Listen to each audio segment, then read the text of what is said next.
আজকে ভীষণ interesting topic একটা আমাদের এখানে আমরা দেখতে পাচ্ছি যে ফর্মুলা অফ কম্পাউন্ড ইন্টারেস্ট।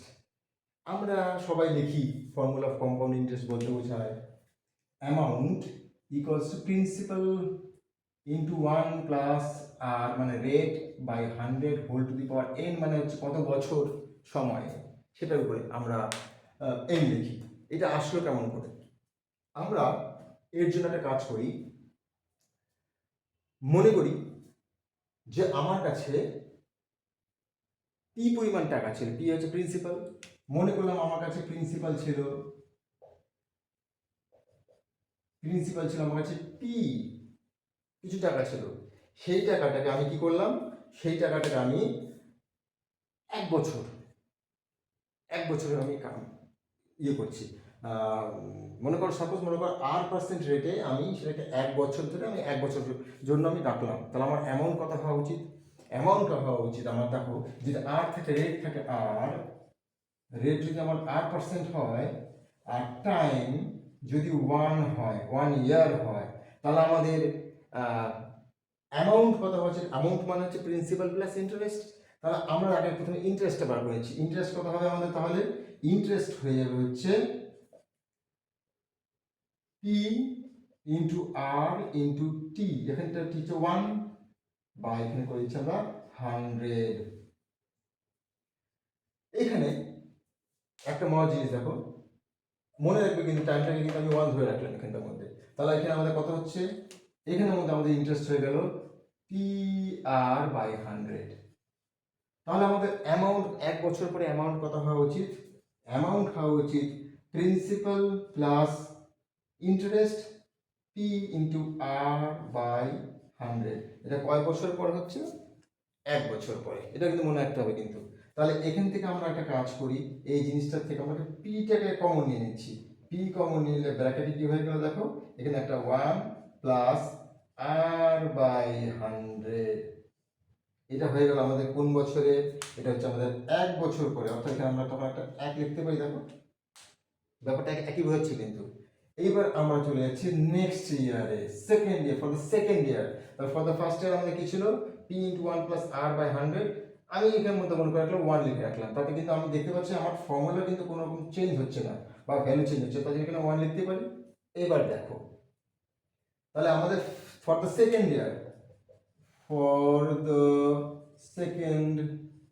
ইয়ার, আমাদের প্রিন্সিপাল কোনটা হবে এখন? ইয়েস, এখন আমাদের প্রিন্সিপাল হয়ে যাবে কিন্তু এটা, কারণ আমাদের কিন্তু কম্পাউন্ডেড চলছে। তাহলে আমাদের প্রিন্সিপাল হয়ে গেল কোনটা? এটা পি, এখানে বড় হাত, আচ্ছা এখানে পি লিখছে, প্রিন্সিপাল আমাদের হয়ে যাচ্ছে পি 1 করে দিলাম এটাকে। চলো এটা হচ্ছে P into 1 plus R by 100। আচ্ছা এখানে হোল টু দি পাওয়ার 1 লিখে রাখি, পরে দেখা যাক কি দরকার পড়ে কি পড়ে না। আচ্ছা এইবার আমরা বললাম 1 বছর পর আমাদের হয়েছে এটা, তাহলে নেক্সট ইয়ারে আবার কত হবে? নেক্সট ইয়ার আমাদের আবার প্রিন্সিপাল আমাদের কত হচ্ছে আবার নিয়ে চিন্তা করে দেখো। আমরা কি করছিলাম, নেক্সট ইয়ারে এর আবার কত পার্সেন্ট থাকবে? নেক্সট ইয়ারে interest for the next year, হিসেবে মধ্যে এখানে আমার 2 লেখা হচ্ছে, সেকেন্ড ইয়ারের জন্য 1 লিখতাম, আগেটা আই যেহেতু আমাদের পি ছিল তাহলে পি 1 I1 করছি। আবার পি আর টি বাই 100, এটা পি কিন্তু এটা মনে রাখতে হবে, এটা হচ্ছে পি ইন্টু আর ইন্টু টাইম কত ছিল? 1 বাই কত হয়ে গেল? 100। তাহলে আমাদের I1 কত হয়ে যাচ্ছে এখানটার মধ্যে?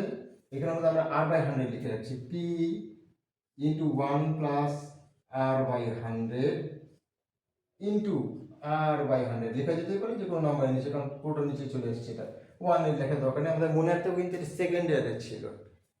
আচ্ছা এইবার তাহলে আমাদের অ্যামাউন্ট কত হবে? Amount for the second year কত হয়ে যাবে? তাহলে আবার প্রিন্সিপাল কত ছিল? দেখো এটার সঙ্গে অ্যাড হচ্ছে, এটার সঙ্গে কিন্তু আবার অ্যাড হবে, তাই না? এটার সঙ্গে এইটা অ্যাড হবে, তাহলে প্রিন্সিপাল কত হয়ে যাবে? এটা হচ্ছে প্রিন্সিপাল ছিল 1 plus R by 100 whole to the 1 লিখে রাখলাম যদি কোনো অসুবিধা না থাকে, plus P into 1 plus R by 100 into R by 100।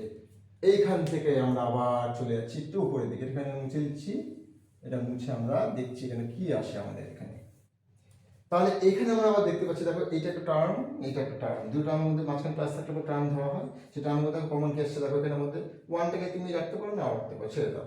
তাহলে এখানে আমরা কি দেখতে পাচ্ছি, এটা কিন্তু সেকেন্ড ইয়ারে কিন্তু মনে রাখতে হবে, ঠিক আছে।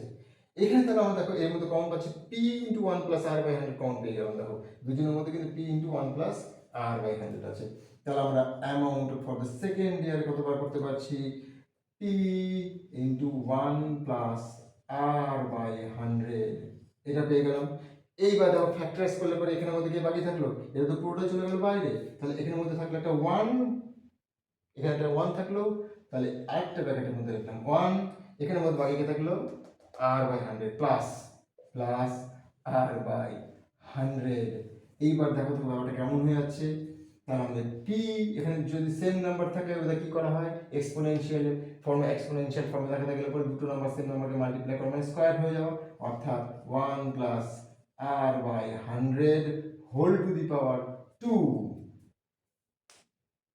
এর থেকে আমরা কিছু বুঝতে পারছি, দেখো এর থেকে আমরা কি বুঝতে পারছি যে আমার যেহেতু প্রথম বছর ছিল তখন 1 বলেছিলাম, এখন অটোমেটিক্যালি সেকেন্ড ইয়ারের পরে কত এসছে 2 এসছে, তার 3 বছর পর কত হবে, 3 বছর পর 3 হবে, 4 বছর পর 4 হবে, তার n বছর পর কত হবে। দেয়ারফর ইন জেনারেলি n ইয়ারের জন্য n বছরের জন্য n এর জায়গায় যত ইচ্ছা হতে পারে, এটা যদি n এর জায়গায় এখন 2 আছে এখানে, আমি যদি তাহলে বলি এখন ফর দ্য এখানে ci amount compound interest amount for n years years, তাহলে আমরা কি লিখতে পারি, অ্যামাউন্ট ফর n ইয়ার যদি বলি তাহলে p into 1 plus r by 100 whole to the power n। দেখো চেনা শোনা ফর্মুলা চলে আসছে। এইভাবে আমরা ফর্মুলাকে ড্রাইভ করতে পারি বা বুঝতে পারি যে আমরা কেন এই ফর্মুলাটাকে কেন আমরা কম্পাউন্ড ইন্টারেস্টের ফর্মুলা হিসেবে ব্যবহার করে থাকি।